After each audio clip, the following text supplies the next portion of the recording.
I worked in corporate finance, and I remember when he was no longer prime minister, I was one of the people he spoke to about getting into business. And I was then tasked to look, at that time I was doing structured finance deals, especially on BE. And we had quite a pipeline of potential transactions that we were working on, that we could place people. And I've placed quite a few people in transactions. And I thought to myself, but this is gold. Somebody of his caliber, somebody of his stature, leaving politics, wanting to go into business. So spoke to a few clients, really built a nice potential pipeline for him. And we met again, and I told him, well, I've really worked on this. This is all of the things that you can do, and it will be very lucrative for you going forward. And he said to me, let me think about it. And he came back to me about a week later, after I've done all of this work and built this incredible pipeline for him, which I believe would have made him quite wealthy. And he came to me after about a week, 2 weeks, and he said to me, I'm a politician. I'm not a business person. I was a bit annoyed because now I need to go back to the clients and tell them the person that I said to them is going to be such a great anchor for their transactions is not interested anymore. But I was also impressed because in that moment I realized his heart is about service, it's not about money. And I think there were other people also doing similar transactions for him. And he proved to all of us in that moment that his is not about money, it's about people, it's about politics. Politics is in his DNA. And that's where I learned to respect him. I didn't like what he did. It cost me a lot of time and my bonus. But it certainly got my respect for him, that this is a person who's not driven by considerations. It's a person who's driven by principles. And that time he was, I think he was still a backbencher by then. It was just before he left to go to the States. So there I saw something pure and genuine in him. But the courtship didn't start there. We continued to be friends. So I was one of those people also asking him, but you need to get married. And he would always say, there's no constitutional obligation for me to get married. We are still waiting for the gist of who asked who out first. Yeah. Where was the first date even? So I don't think there was a first date. I think what started to happen is we started working more and more together, because then he became prime minister after the Congress where he was reaffirmed as vice president. And that time I was on the Public Office Bearers Commission. President Pwamba played a huge role in my trajectory. I adore President Pwamba. So I ended up on the President's Economic Advisory Council, but obviously Hage was a big part of the behind the scenes. So when there were political things I didn't understand, Hage served as a spotlight for many of us when we get stuck in politics, whether it's ruling party, whether it's stuff in government, you're serving on these structures. You're starting to notice there's a problem here. You don't know what the hell is going on, but you know there's a problem. And he was the person we would go to and say, but VP, something, I don't know what this is. This is what I've done. This is what this person is doing. What must I do? And he always gave us great advice. So we started spending more and more time together. And I think it was one of the World Cups where he then came to me and he said to me, you know what? I don't have a TV at home. Can't I come watch World Cup at your house? And I had a lovely house. I said, no problem. I didn't see it's a move. This is my buddy. So he would come with his friends. So were you single at the time? I was single at the time. Okay. So he'd come with his friends and I would make sure there's food. There was no problem. After a while I started to notice, after halftime the friends are disappearing. One by one, we always have things to do. Absolutely, people are disappearing. But then we'd also start to talk. I think I talked to him about something. I confided in him about something. But that was personal. And he gave me great advice. And I was like, this guy is actually... But then he's an interesting person. And women, we're also intuitive. We know when there's a vibe. So I started to call him Uncle. Because when you're trying to demotivate an older person, you call them Uncle. Then he would send me a naughty text and he says, Uncle Hage. So I realized that he doesn't care about this uncle story of mine. So you are not moved.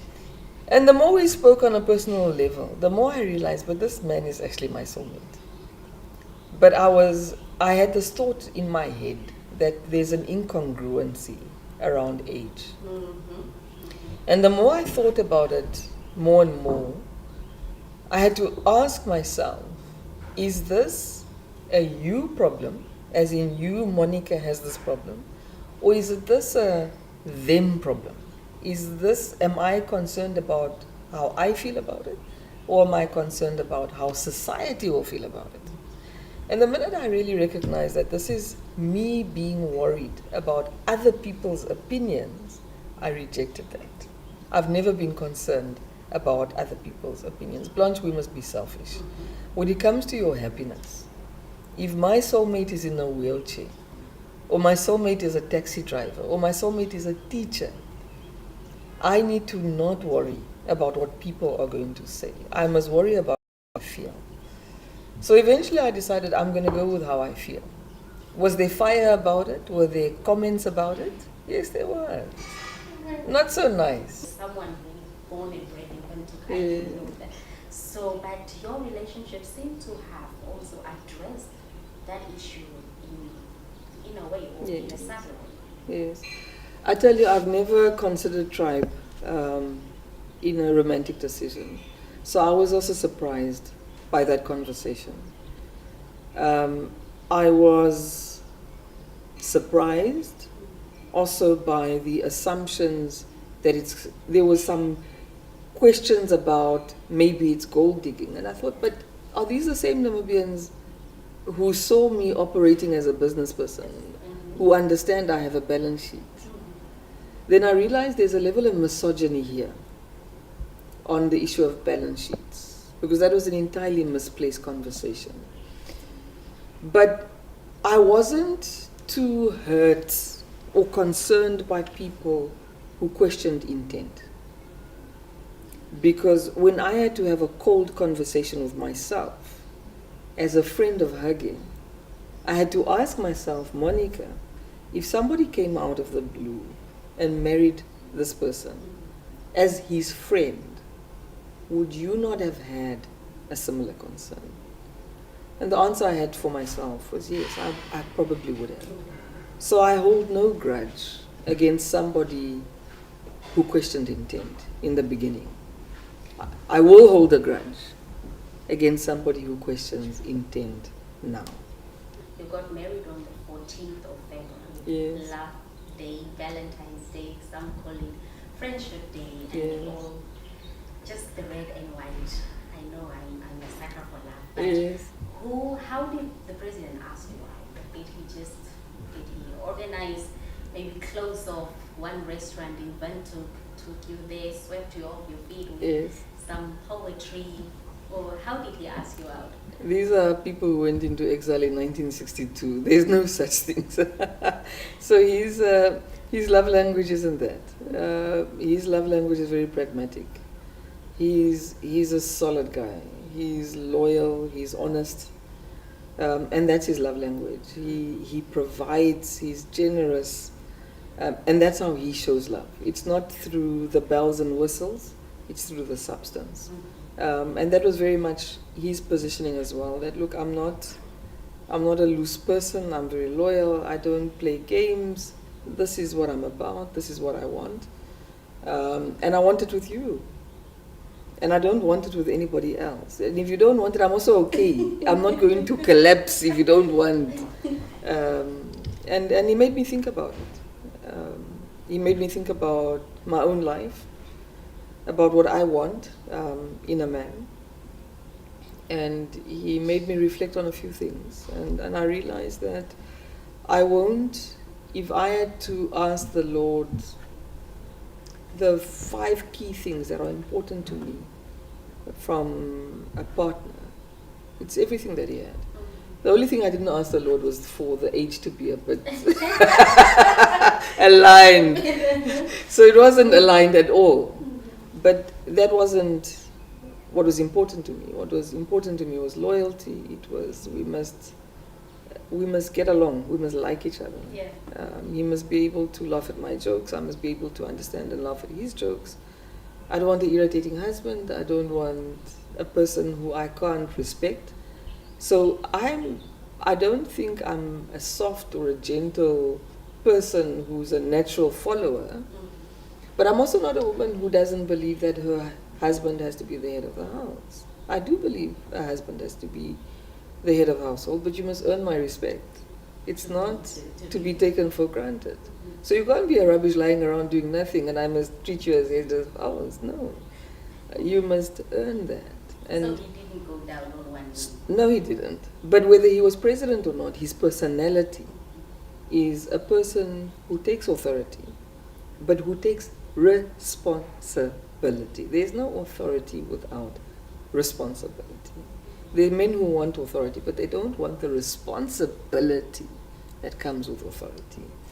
Now, from looking at your husband and the way you are describing him, it would be foreign to many of us. Yeah. So we see him as this straightforward person that when he even starts speaking, some of us would stand there and just shiver and wonder, okay, how do I come back from that? But to hear you describe him like this, it's well, I would say it's genuine, it comes from the heart. But I would want to understand your point as well. Coming from being this solid, independent, single woman into being Mrs. Geingos, how did the transition happen for you? And of course, it came also with an extended family. How did you settle in? Two things. The first, and I'm honest about this relationship with me and my personality would have never worked without a man who was secure in himself and who was older and more mature than me. It wasn't easy, blood. It wasn't easy. But if it wasn't for him and his temperament and his emotional intelligence, I don't think this marriage would have lasted. And his emotional intelligence was one that he could realize we can't go to sleep angry with each other. We don't agree on this topic, but we don't start ignoring each other. We talk out our differences, and not disrespectfully and in a disrespectful tone. Say what your view is. I'm also going to tell you what my view is. And even if we disagree, let's at least understand each other's points and agree to disagree. And that's his leadership, not mine. If it was my leadership, I don't think it was going to work. So it was a blessing in disguise that he was older and a little bit more mature. The blending of the families, I came with kids, he came with kids. I think, again, his children are blessed with his heart. Hage's, and I hear what you say, he can look very gruff and loud and but he's a gentle guy with a soft heart, and I think that's why he pretends to be gruff to the public. It's to protect his heart, because if he allows too many people in, it will be broken. But his kids are the same. So I've also learned as a wife that even if there's an issue I want to address, I must also have emotional intelligence to kind of check him out for the first 30 minutes that he comes home. How's the mood? How's the air? You know, he's got this thing where he says, yeah. But I've also learned that yeah isn't just a yeah. There's a yeah, and there's a yeah. And I know the angry yeah, and I know the happy yeah. So when I see that, then I know, okay, I can tackle him about this issue. But if I choose the wrong moment, if I choose the wrong yeah, and then maybe this guy's been dealing with security issues, he's been dealing with intelligence issues, he's been dealing with maybe problems in the party, and now his wife is also hassling him about something. What do you think the response is going to be? So when I want to deal with something that's sensitive, I always ask him, can we talk? And he knows what I mean. And then he'll tell me no. Then I know now is not the right time. But then tomorrow, I won't approach him. He'll come back to me and he says, was there something you wanted to say to me yesterday? And I say, yes, I wanted to talk to you about what you did that other day. I didn't like it and it didn't make me feel good. And then he'll hear me out.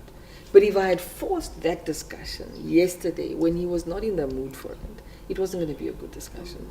So I've also learned to take his cues. Blanche, let me tell you, whether it's a traffic officer, whether it's a teacher, a school principal, people who wield power are complex people.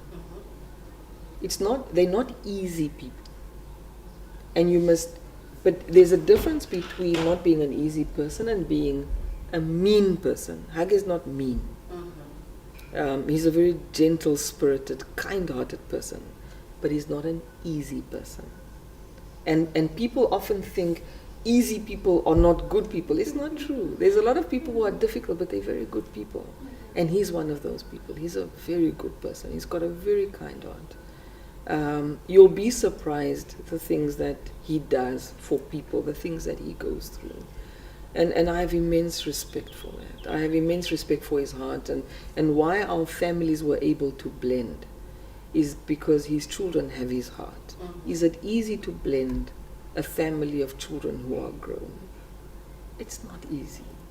As long as they are kind hearts, that there isn't a meanness, a malice in the relationships, it will survive.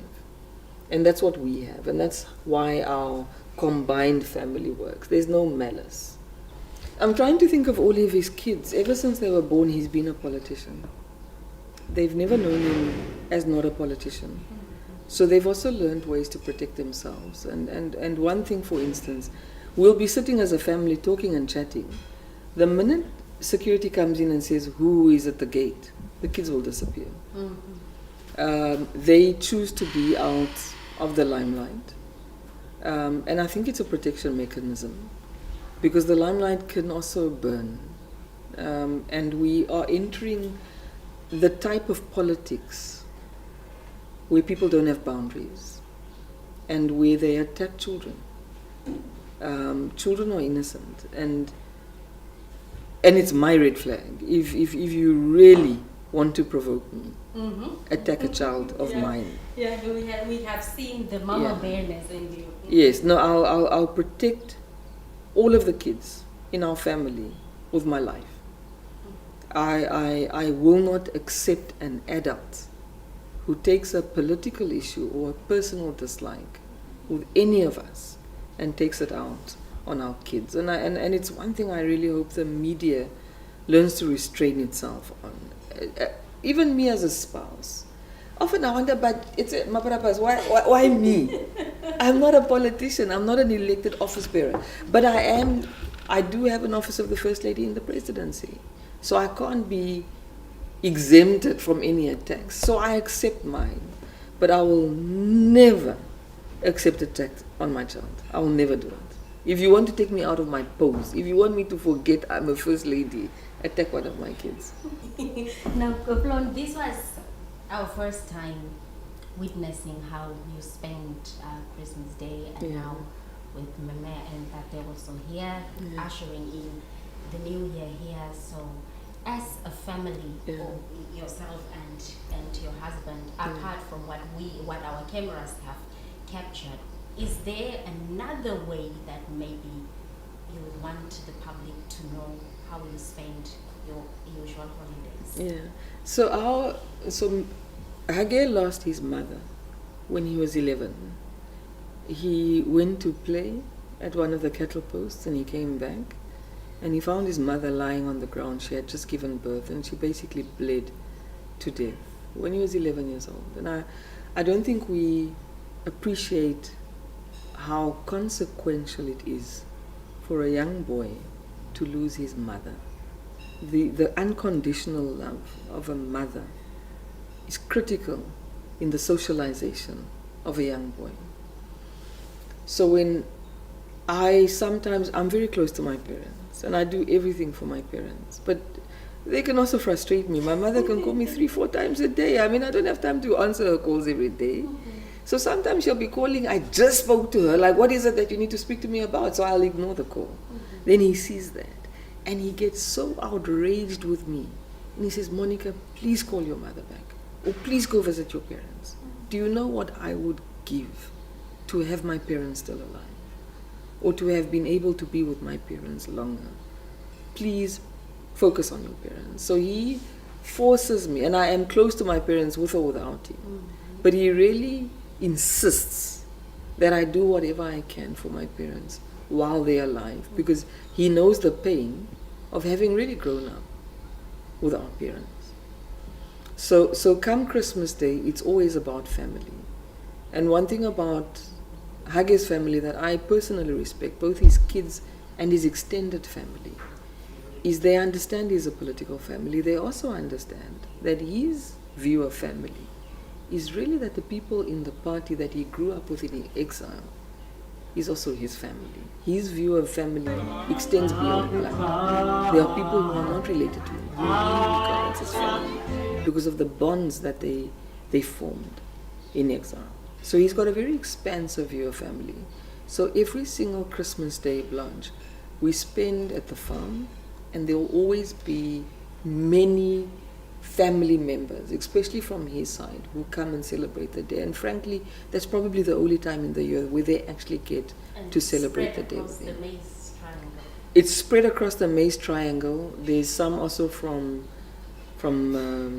Korigas, and there's some from Swakop and Arandas as well. So we make sure, but it's always short notice, so not everybody gets to come. But the older family members we are starting to lose them. But he does make an effort every single Christmas Day to have a wide spread of his family members. And then we'll normally travel to Swakopmund. And then and then my parents will be around as well. And just continue resting. So to him, family is the core of who he is. You know, Flon, when you've talked about Hage, the husband, the family man, the politician, we want to know about Hage, the dancer. Oh, God. Where does that come from? Yeah. Some of my younger colleagues here cannot keep up. Even when President asked them to dance or make a move, they cannot. And I've seen on the campaign trail or during Swapo events, when he dances, his age mates cannot also keep up. No, Hage can bust a move. Where does it come from? Hage can bust a move. And the apples didn't fall far from the tree. Some of his kids can bust a move. Hage Junior as well, Nangula as well. Nangi is the one who inherited the most, but all of them, I won't name them, but certainly Nangi is top there. But he's tall people aren't good dancers. And he happens to be, and Frank, I'm not a good dancer at all. He's the family dancer. So often we'll go to events, he'll be dancing, I'll be chilling here. We'll go to other countries. Hage will be on the dance floor, I'll be sitting with who else can't dance. And we'll be talking. So, but it's part of a very happy character. Yeah. He's a very jovial person. He can come to the house happy. If I had the kind of issues to deal with that he has, I would also have insomnia. He does have insomnia. He wakes up in the middle of the night. But he wakes up jovial. He wakes me up. He's laughing. He's happy. He's making jokes. Some mornings he puts on music. He starts to dance on his own. So he's a happy guy, and I think dance is an expression of who he is, because it's an articulation of happiness. Now, Flon, the fashion of Hage Geingob. Yes. That many are now emulating or imitating. Yeah. And then again, that also comes to you as well. Yes. So, who dresses who? He dresses himself, and then sometimes he tries to dress me. He has certainly better taste than me. There's sometimes my husband and I are going to an event, and you'll think we're going to different events because he's so decently dressed, and I'll be like, but casual. And then he'll ask me, Monica, are we going to the same event? I was like, yes. Sometimes I'll even have to change and just look a bit. I'm not too formal. It's not that he's formal, he's very smart. And he's got exceptional taste. So he's got this thing, because it's not touchy-feely people, they can't compliment. So he'll never say, my wife, you look good.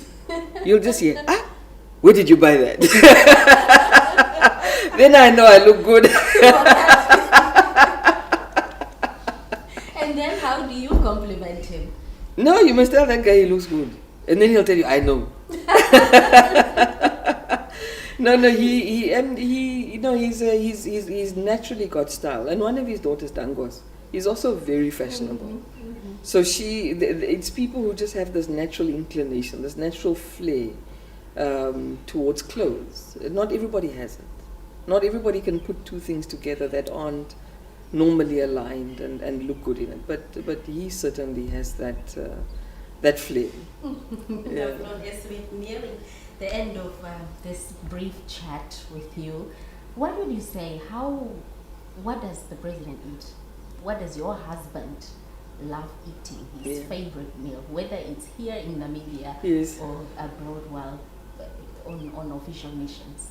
So whether we're going to Paris, to New York, to whichever sophisticated capital in the world, there are two things that if you want to get fired, you leave them.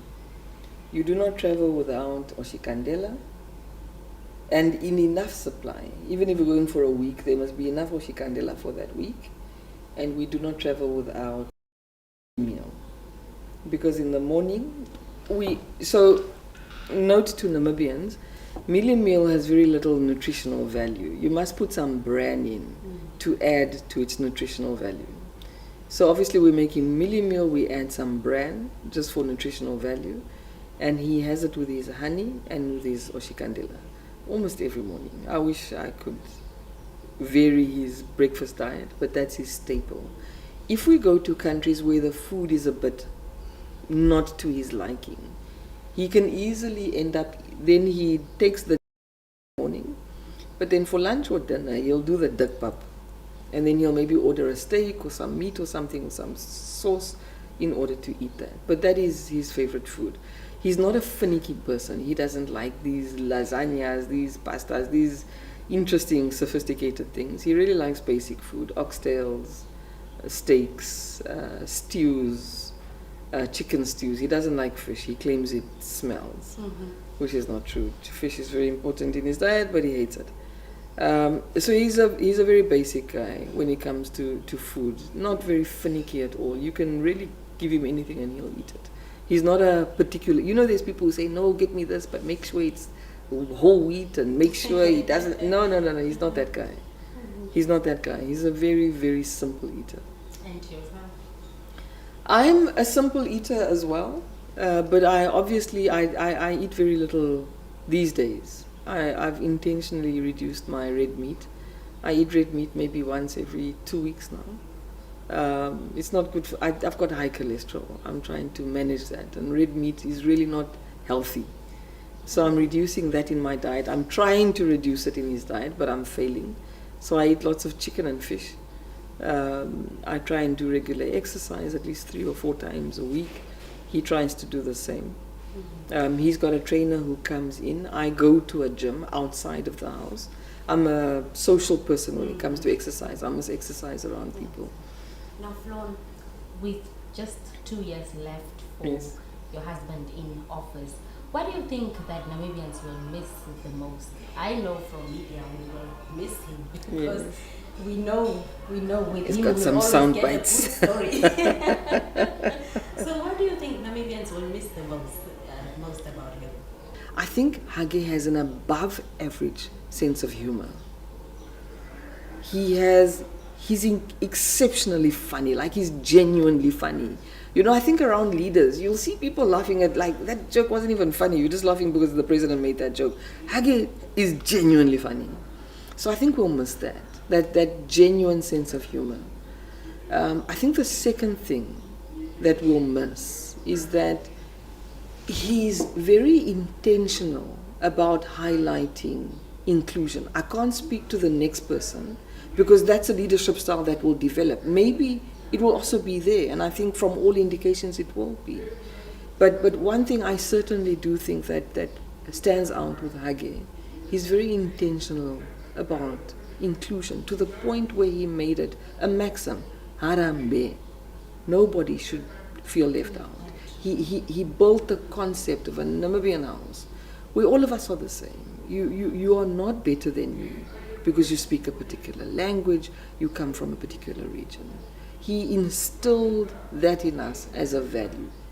And that's something that we need to deal with as a nation. The concept, the idea of real equality. The concept, the idea of recognizing each other's humanity. He never put himself above anybody, even as a head of state. He is consultative. He listens to everybody and anybody. And I think we'll miss that.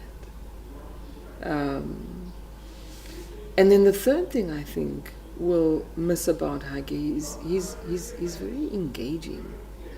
And I often sometimes we drive, and I'm not, the challenge in Namibia, when you say something, it's as if you're comparing him or you're criticizing somebody else. Mm-hmm. And I want to be clear, I'm not criticizing anybody else. But I do often think about when we're walking around in Tsumeb, or in Otavi, or in Chivarongo, or Grootfontein, that with Hage comes the motorcades and the authority levels. But children in those areas, in that maze triangle, who see this man and who know his father was a farm worker, his mom worked in the house of a farm. I'm a farm worker's child. And here he is in Otavi. I can also be president. Just normalizing that idea. For children to regularly see presidential motorcades in places like Otavi, in places like Grootfontein and Tsumeb, not coming through to a meeting, but somebody who stays there. I think that's a powerful message to every Namibian child, that this is not a position or a designation that is reserved or can only be done by specific people. It's available for everybody. And I think Hage opened many young people's eyes to that. In the beginning, there were lots of young girls especially who would say to me, I want to be a first lady. And I'll be like, no, man. What do you mean you must be a president? Yes, I remember. But I don't get that anymore. Young girls are now saying to me, I want to be a president. Mm-hmm.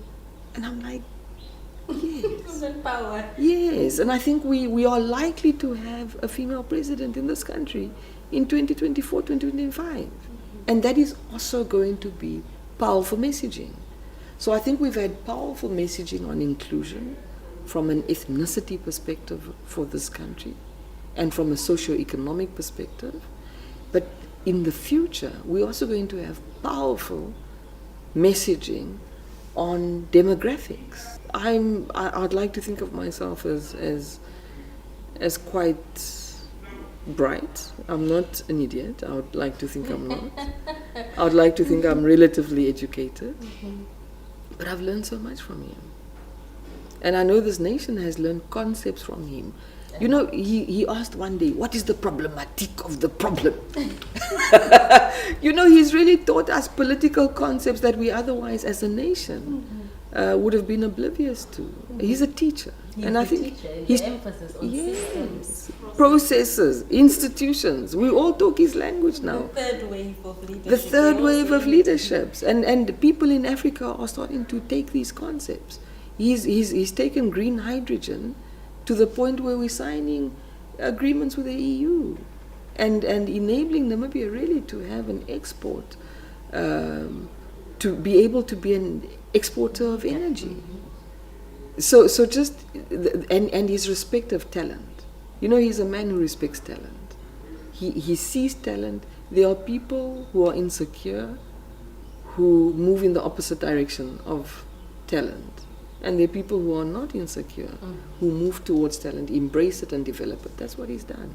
He's given so many young people huge opportunities. And I don't think it's going to stop, but I want to give him his flowers and say, you did that. That's their love story. 9 years of pet names, protecting each other, and we're planning a quiet life into retirement. Continue resting in peace, our goose.